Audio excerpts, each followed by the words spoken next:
যে ভুল ত্রুটিগুলো গাড়ি সবার আগে করে, সে ভুল ত্রুটিগুলো আমি তুলে ধরবো আজকে। এটা কিন্তু খুব গুরুত্বপূর্ণ একটা বিষয়। আপনাদের সাথে যে আলোচনা করবে একটা ট্রেনার, কি বিষয় আলোচনা করবে তার তো বিষয় জানা থাকতে হবে, তাই না? অথচ আমি এক সময় এক বিষয় নিয়ে আমি আপনাদের সামনে উপস্থাপন করব, আপনারা মানে এত মনোযোগ দিয়ে শুনবেন কেন? কারণ আমার কতগুলো মনোযোগের কথা। তাহলে আমি বলি, একটা গাড়ি আমরা যখন রোডে চালাই তখন প্রথমত একটা সমস্যা আমাদের প্রায় হবে, সেটা কি জানেন? জানেন না, চাক্কা পাংচার। সেটা কি ভুল বললাম? আচ্ছা, প্রথমে কি চাক্কা পাংচার। ভাই শুনেন, আপনারা অনেকে গাড়ি চালাতে পারে কিন্তু চাক্কা 10 মিনিটে কেউ খুলতে পারেন না। শুনেন, রোডে যখন গাড়ি চালাবেন, যখন আপনি স্ট্যান্ডে গাড়ি চালাবেন, যখন আপনার চাকাটা পাংচার হয়ে যাবে, তখন কি গাড়ি আপনার চলবে? চলবে না। সেই ক্ষেত্রে আপনার কি করতে হবে? সেই ক্ষেত্রে বসেন, এখানে বসেন। না জায়গা আছে তো? জায়গা আছে, আসেন এখানে বসেন। ভাই চাকা বসেন। সেই ক্ষেত্রে আপনার চাকাটা ধরেন ভাই, আপনার রোড হলো 2 লেন, কয় লেন রাস্তা? আচ্ছা, এখন গাড়ি কি আপনি যখন রানিং এ থাকবেন তখন কিন্তু আপনার গাড়িটা থাকবে 2য় লেনে, প্রথম লেনে থাকবে। আচ্ছা, 2য় লেনে যখন থাকলো, আপনি কিন্তু বুঝা ফেলাইছেন গাড়ি আমার চাক্কা বাঁচছে, তাই না? আচ্ছা, সেই ক্ষেত্রে আপনি আগে বামে দেখতে হবে ভাই, আপনার কোনো গাড়ি আছে কিনা। কারণ চাক্কা বাঁচতে দেখা আপনি গার্ড করে বামে ঢুকাই দিবেন সাইড করার জন্য, তাহলে কি হবে ভাই? একটা দুর্ঘটনা হয়ে যাবে। তো জন্য আমার আগে কি করণীয়?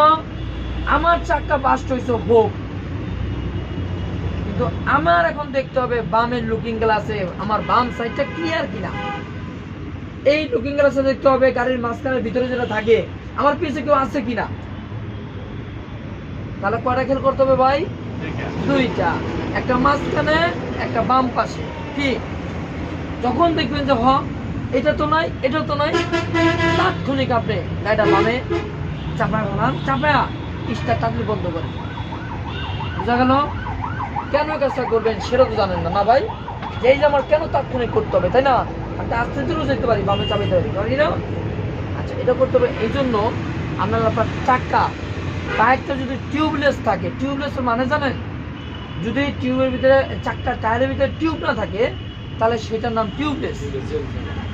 আর যদি শুধু টায়ার এবং টিউব একসাথে থাকে তাহলে সেটার নাম হলো মানে টিউবওয়ালা চাক্কা, ওটা কোনো টিউবলেস না। টিউবের ভিতরে চাক্কা টায়ার না থাকে, টিউব না থাকলে হবে কি? টিউবলেস। আর টিউবের ভিতরে যদি টায়ারের ভিতরে যদি টিউব থাকে তাহলে ওইটা টিউবলেস না, মানে টিউব টায়ার একসাথে আছে, ওটা কোনো নাম নাই ভাই।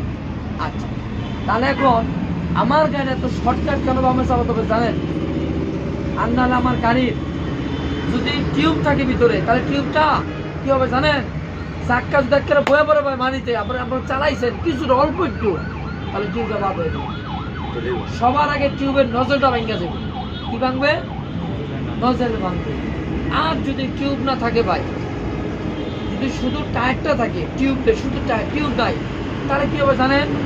টায়ারটা রিংয়ের প্রেসারে ভাই উল্টা পাল্টা নিচে কোনো খটখট থাকে তাহলে কি হবো? কাইটা যাব, ফাইটা যাব, কাটবো না, ফাটবো না, নতুন টায়ার, কিন্তু টেম্পার অনেকটা ভাই চলে যাবে। তাহলে আমাদের কি করণীয়? গাড়ি যেখানে পাংচার হইয়া চাক্কা বয়ে পড়লেই ওইখানে গাড়ি কি করতে হবে? জমায় রাখতে হবে। কেন জমা রাখতে হবে? আর নাহলে আমার টায়ার টিউব বাদ হয়ে যাবে। কি আচ্ছা দেখবেন